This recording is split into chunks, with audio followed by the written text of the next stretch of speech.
హృదయపూర్వక వందనాలండి. ఈరోజు మనము తెలంగాణ రాష్ట్రం ములుగు జిల్లా తాడ్వాయి మండలంలో మండల్ తోగు అనే ఒక ట్రైబల్ గ్రామానికి రావడం జరిగింది.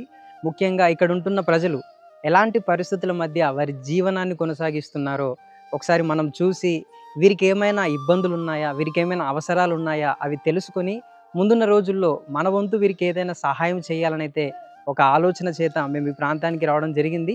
ఇదంతా కూడా దట్టమైన అడవిలో వీళ్ళు ఉండడానికి మరి కొంత ప్లేస్‌నైతే వీళ్ళు తీసుకొని ఇక్కడైతే ఉంటున్నారు.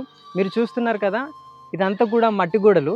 ఆ మట్టి గోడల పైన ఎదురు బొంగులన్నీ పేర్చి వాటిపైన పెంకులున్నాయి. వాటిని అలా పేర్చుకొని వాళ్ళు ఇలాంటి ఇళ్లల్లో ఇక్కడైతే నివసిస్తున్నారు. ఇంకా కూడా ఆశ్చర్యపోవాల్సిన విషయం ఏంటంటే వీరికి ఇంకా కూడా ఎలాంటి ఎలక్ట్రిసిటీ అంటే కరెంటు సదుపాయాలు ఏవి లేవు. రాత్రి కాగానే వీరు చీకట్లో ఉండాల్సిన పరిస్థితి.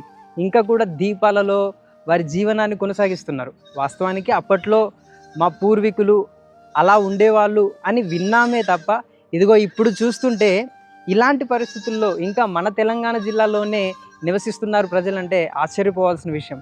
వీరు ఇక్కడ ఉన్నారు కదా, ఇక్కడ నుంచి దాదాపు ఒక 2 కిలోమీటర్ల దూరంలో ఒక చెరువు ఉందంట. ఆ చెరువులో వీరికి కావాల్సిన నీటినైతే తీసుకొని వచ్చి వారు త్రాగుతున్నారు. అంతేకాకుండా చాలా అంటే చాలా కటిక పేదరికం.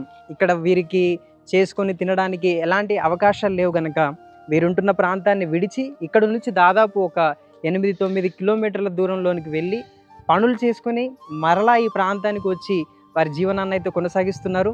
ఇక్కడ ఉంటున్న వారికి క్యాస్ట్ సర్టిఫికేట్స్, ఇన్కమ్ సర్టిఫికేట్స్, ఇంకా ఈ మధ్య కాలంలోనే వీరికి గవర్నమెంట్ నుంచి రావాల్సిన కొన్ని మరి ప్రయోజకరమైన సదుపాయాలన్నీ కూడా నిలిపివేశారని కూడా తెలిసింది. నిజంగా చాలా క్లిష్టమైన పరిస్థితుల్లో ఇక్కడ ఉంటున్న వారైతే జీవిస్తున్నారు. ఇది చూస్తున్నారు కదా, ఇక్కడ ఇది ఒక స్కూల్ బిల్డింగ్. ఈ మధ్య కాలంలోనే దీన్ని ఇక్కడ కట్టడం జరిగింది. ప్రస్తుతం ఇందులో కొంతమంది పిల్లలు అయితే చదువుకుంటున్నారు. నిజంగా చాలా అంటే చాలా కటిక పేదరికంలో వీరు ఉంటున్నారు. ఈ ప్రాంతంలో నేను చెబుతున్న ఈ ములుగు జిల్లా మరి పాసరాకి దగ్గరలో ఉంది ఇది. ఎవరైనా ఇక్కడికి వచ్చి వీరిని చూసి వీరికి కావాల్సింది ఏదైనా మన వంతు సహాయము మానవ దృక్పథంతో చేస్తే చాలా బాగుంటుంది కనుక ముందుకు రావాల్సిందిగా కూడా పిలుపునిస్తూ ఈ మాటలు ముగిస్తున్నాం. అందరికీ